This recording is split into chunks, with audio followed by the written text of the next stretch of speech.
মুক্ত, তুমি চলে যাও, তোমার একটা জীবন আছে। আমি কোনদিন মুক্তি পাবো আমি জানি না। বলে বলে হাঁকা। এরপরে তারা আঘাতটা দিয়েছে বাংলাদেশ জামাত ইসলামের উপর, দেশপ্রেমিক পরীক্ষিত এই শক্তির উপর। এদেশের শত্রুরা জানে জামাত ইসলামী ভাঙবে কিন্তু মচকাবে না, অন্যায়ের কাছে মাথা মতো করবে না, দেশের স্বার্থ কারো কাছে বিক্রি করতে রাজি হবে না, অন্যায়ের বিরুদ্ধে প্রতিবাদ করতে পিছপা হবে না। এই জন্য এই শক্তিকে ধ্বংস করতে হবে। 42 বছর যাদের বিরুদ্ধে কোন থানায় একটা জিডি একটা মামলাও ছিল না, 42 বছর পরে তাদের বিরুদ্ধে মানবতার বিরোধী অপরাধের অভিযোগ আনা হলো। মিথ্যা মামলা, মিথ্যা সাক্ষী এবং সাজানো পাতানো আদালত, এই যে একজন করে শীর্ষস্থানীয় 11 জন নেতাকে দায়িত্বশীলকে আমাদের বুক থেকে কেড়ে নেওয়া হবে।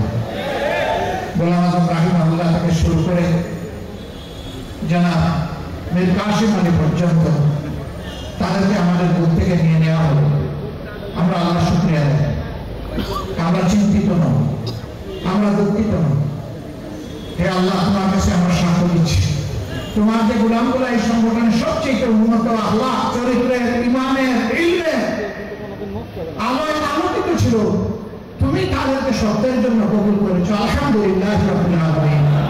তোমার দরবারে শুধু বিনতি, তাদেরকে মহাক্কিক শহীদ। আপনজনদের কাপড়ের যত্নে আমার ভরসা যুগ যুগ ধরে এক্সপার্ট ডিটারজেন্ট জেট।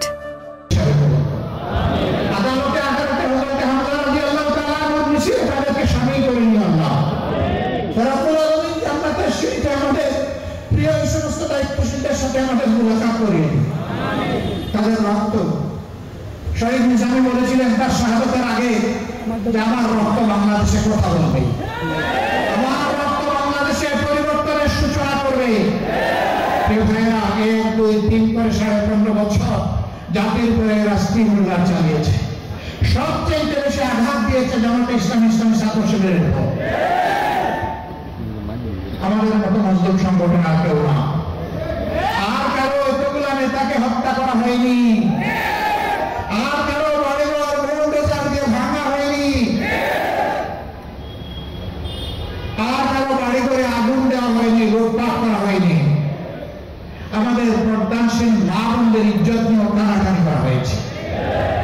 আমরা সেদিন চোখের পানি দিয়ে শুধু আল্লাহকে বলছি, আল্লাহ তুমি দেখো, তুমি সামিউন বাসীর, তুমি সীমাহীন দৃষ্টি শক্তির মালিক, আর তোমার কান থেকে কিছুই বাদ যায় না, তুমি সব শোনো। মজলুমের আহাজারি আল্লাহ শুনেছেন। ধীরে ধীরে এই দুঃখ ব্যথা বেদনা দেওয়া হয়েছে। মজলুম শুধু আমাদের সংগঠন ছিল না, এরপরে আপনারা লক্ষ্য করেছেন হেফাজতে ইসলামের বিশাল সমাবেশে 13 সালের 5 মে আঘাত দেওয়া হয়েছে, অন্যায়ভাবে তাদেরকে হত্যা করা হয়েছে। সম্ভবত ওনাদের বাড়ি আপনাদের এলাকায়। তিনি কয়েকদিন আগেও বলেছেন 13 সালের 5 মে শাপলা চত্বরে 12টার পরে সাফ করে দিয়েছে। যাদেরকে সাফ করে দেওয়া হয়েছিল তারা আল্লাহর দরবারে চলে গেছে, কিন্তু যারা সাফ করেছিলেন আজকে তারা কোথায়?